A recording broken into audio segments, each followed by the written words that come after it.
আলহামদুলিল্লাহ আসসালাতু ওয়াসসালামু আলা রাসূলিল্লাহ।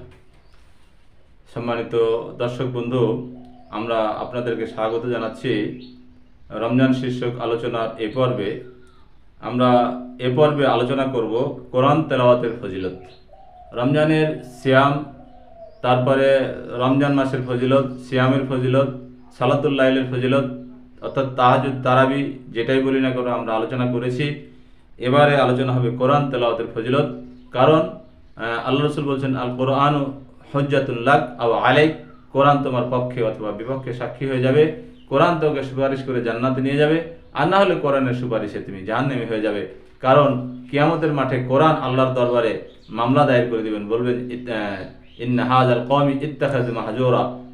কোরআন বলবে যে আমাকে এরা পরিত্যাগ করেছিল, হে আমার জাতি, আল্লাহ এরা কোরআন কি করবে, আপনাদের আমাদের বিরুদ্ধে সাক্ষী হয়ে যাবে। কোরআন বলবে যে আমাকে তারা পরিত্যাগ করেছিল। অতএব আমরা আজকের জানবো কোরআন তেলাওয়াত করলে কি ফজিলত লাভ করা যায়।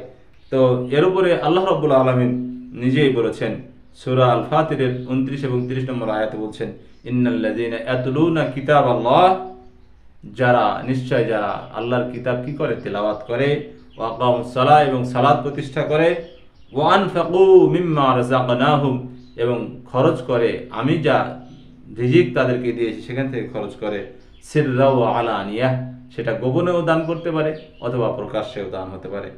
ইয়ারজুনা তিজারাতান লান তাবুর, আশা করা যায় তারা এমন একটি ব্যবসা করলো যে ব্যবসায় কি হবে না, কোনো সময় কখনো ক্ষতিগ্রস্ত হবে না, এমন একটা ব্যবসা তারা করলো।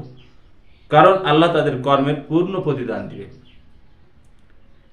কারণ কি, লিওয়াফাহুম উজুরাহুম, তাদেরকে প্রতিদান দিবেন পরিপূর্ণ আল্লাহ নিজে, ওয়ায়াজিদুহুম মিন ফাজলি, এবং তার অনুগ্রহে আরো বাড়িয়ে দিবেন। তারপর ইন্নাহু গাফুরুন শাকুর, নিশ্চয় আল্লাহ ক্ষমাশীল, এবং কি তিনি কি ক্ষমাশীল ও দয়ালু, তিনি ক্ষমাশীল এবং দয়ালু। তাহলে এখানে কি পাওয়া গেল, কোরআন যদি আপনি তেলাওয়াত করেন, তারপরে সালাত প্রতিষ্ঠা করেন, খরচ করেন আল্লাহর রাস্তায় গোপনে প্রকাশ্যে, তাহলে আপনি এমন একটা ব্যবসা করলেন যে ব্যবসায় কি হবে না, পুঁজি ক্ষতি হবে না, শুধুই লাভ আর লাভ। তাহলে এখানে কোরআন তেলাওয়াতের কি হলো, ফজিলত পাওয়া গেল। সম্মানিত বন্ধুরা, আল্লাহর কিতাবের তেলাওয়াতটা দুই ধরনের হতে পারে। একটা হলো হুকমি তেলাওয়াত, এটা হলো আল্লাহর কথাকে বিশ্বাস করা। হুকমি তেলাওয়াতটা কি, এরকম আল্লাহর কথা আপনি বিশ্বাস করেন, তার নির্দেশ মেনে নিয়ে নিষিদ্ধ বিষয় থেকে বর্জন করেন, নিষিদ্ধ বিষয়গুলোকে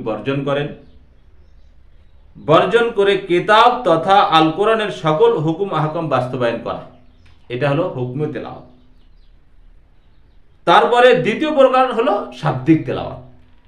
তাহলে এক নম্বর হলো তার হুকুম বিধিবিধান, নিষেধ হুকুম যেগুলো আদেশ রয়েছে, নিষেধ রয়েছে, সেগুলো মেনে নিয়ে সেগুলো বাস্তবায়ন করা, না হলো হুকমি তেলাওয়াত। আর দ্বিতীয় প্রকার হলো শাব্দিক তেলাওয়াত, এটা হলো আল কোরআন পাঠ করা ডাইরেক্ট। এর ফজিলতের ব্যাপারে কোরআন সুন্নাতে অনেক দলিল প্রমাণ রয়েছে।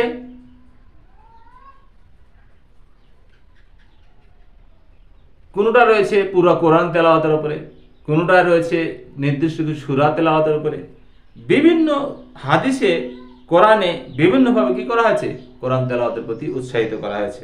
যেমন বুখারী মুসলিমের উসমান ইবনে আফফান রাদিয়াল্লাহু তাআলা আনহু থেকে বর্ণিত হাদিসে বলা হয়েছে, নবী সাল্লাল্লাহু আলাইহি ওয়াসাল্লাম বলেছেন, খায়রুকুম মান তাআল্লামাল কুরআন ওয়া আল্লামা, তোমাদের মধ্যে সেই ব্যক্তি সর্বোত্তম যে ব্যক্তি নিজে কোরআন শেখে এবং অন্যকে শেখায়। তাহলে এখানে শাব্দিক তেলাওয়াতের কথা বলা হচ্ছে। এখন আমাদের মধ্যে একটা সংশয় আমরা নিরসন করে দিতে চাই, সেটা হলো অনেকে চিন্তা করে যে এটা কি মুসহাফ হতে হবে, কাগজে লিখিত কোরআন হতে হবে কি না, যদি মোবাইলের হয় অথবা ট্যাবে হয় অথবা কম্পিউটারে হয়, মোবাইল স্ক্রিনে হয়, তাহলে এইভাবে কোরআন পড়লে সওয়াব পাওয়া যাবে কি যাবে না? সম্মানিত দর্শক বন্ধু, নিঃসন্দেহে পাওয়া যাবে। এটা কোরআন বিভিন্ন সময় বিভিন্নভাবে সংরক্ষিত হয়েছে। নবী সাল্লাল্লাহু আলাইহি ওয়াসাল্লামের যুগের পরে, ইন্তিকালের পরে কোরআন চামড়ায় লিপিবদ্ধ ছিল। অনেক সময় সাহাবীদের মস্তিষ্কে ছিল কিছু কিছু কোরআন চামড়ায় লেখা ছিল, বিভিন্ন জায়গায় লিখিত ছিল, তো সেখানে তেলাওয়াত করা হতো। তাহলে এ হলো তখনকার তেলাওয়াত। তো কোরআন যদি আপনি এখন মোবাইল স্ক্রিনে, এখন যুগ আধুনিক হয়েছে, মোবাইল স্ক্রিনে হয়, ট্যাবে হয়, কম্পিউটারে হয়, আরও বিভিন্ন যে ওয়ে রয়েছে, মাধ্যম রয়েছে, সবগুলো জায়গাতে আপনার হতে পারে।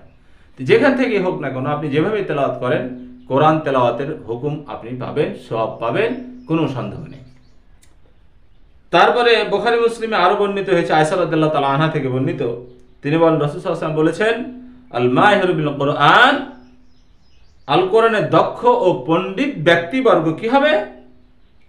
সম্মানিত, মা সাফারাতিল কিরামিল বারারা, সম্মানিত ফেরেশতাদের সঙ্গে হবে, থাকবেন। ওয়াল্লাযী ইয়াকরাউল কোরআন ওয়া ইয়াতাতাআতাউ ফীহি ওয়া আলাইহি শাক্কুন লাহু আজরান। আর যে ব্যক্তি কোরআন পড়ে, ইয়াতাতাআতাউ ফীহি, তার কাছে কোরআন পড়াটা খুব কষ্টকর হয়, আটকে আটকে যায়, কষ্ট করে করে তেলাওয়াত করে, তার জন্য কি রয়েছে? ডবল প্রতিদান রয়েছে, ফালাহু আজরান, তার জন্য ডবল প্রতিদান রয়েছে। আর এই দুটি প্রতিদান কিভাবে?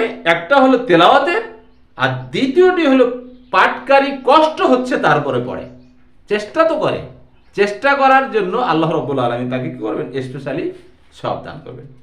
সম্মানিত বন্ধুরা, বুখারী মুসলিমে আবু মুসা আশআরী রাদিয়াল্লাহু তাআলা আনহু থেকে বর্ণিত হাদিস, তিনি বলছেন, মাসালুল মুমিনিল্লাযী ইয়াকরাউল কোরআন কামাসালিল উতরুজ্জা, যে মুমিন কোরআন তেলাওয়াত করে তার উদাহরণ হলো কমলা লেবুর মতো, যা সুস্বাদু ও সুঘ্রাণযুক্ত। তাহলে রিহুহা তাইয়্যিবুন ওয়া তা'আমুহা তাইয়্যিব, আল্লাহ রাসূল বলছেন তার গন্ধও সুন্দর, সে খেতেও সুন্দর, কমলা লেবু। ওয়া মাসালুল মুমিনিল্লাযী লা ইয়াকরাউল কোরআন কামাসালিত তামারা, আর যে মুমিন কোরআন পড়তে পারে না তার উদাহরণ হলো খেজুরের মতো, যার কোনো ঘ্রাণ নেই, লা রিহা লাহা ওয়া তা'আমুহা হুলু, আর যার গন্ধ নেই কিন্তু তার খেতে খুব সুস্বাদু। সম্মানিত বন্ধুরা, তাছাড়া সহিহ মুসলিমে আবু উমামা রাদিয়াল্লাহু আনহু বর্ণিত, তিনি বলেন, নবী সাল্লাল্লাহু আলাইহি ওয়াসাল্লাম বলেছেন, ইকরাল কোরআন ফাইন্নাহু ইয়াতি ইয়াউমাল কিয়ামাতি শাফিআন লিআসহাবিহি, যে তোমরা কোরআন পাঠ করো, কারণ কোরআন কিয়ামতের দিন কি হবে? তার পাঠকের সুপারিশকারী হবে। মুসলিম শরীফের 804 নম্বর হাদিস। অনুরূপভাবে সহিহ মুসলিমে উকবা ইবনে আমির রাদিয়াল্লাহু তাআলা আনহু থেকে বর্ণিত রয়েছে, তিনি বলেন, আফালা ইয়াকদু আহাদুকুম ইলাল মাসজিদি ফায়ালামু, তোমাদের কেউ কেন সকাল করে না মসজিদে গিয়ে কি করবে? আও ইয়াকরাউ আয়াতাইন মিন কিতাবিল্লাহ, কিতাব থেকে দুটো আয়াত জানবে অথবা পড়বে। খায়রুল লাহু মিন নাকাতাইনি, এটি তার জন্য একটি অথবা দুটি আয়াত পড়া তার জন্য দুটি উটের চেয়ে উত্তম হবে। ওয়া সালাসুন খায়রুল লাহু মিন সালাসিন, অথবা তিনটি আয়াত থেকে তিন উটের থেকে ভালো হবে। ওয়া আরবাউন খায়রুম মিন আরবাইন, চারটি আয়াত শিখলে চারটি উটের চেয়ে ভালো হবে।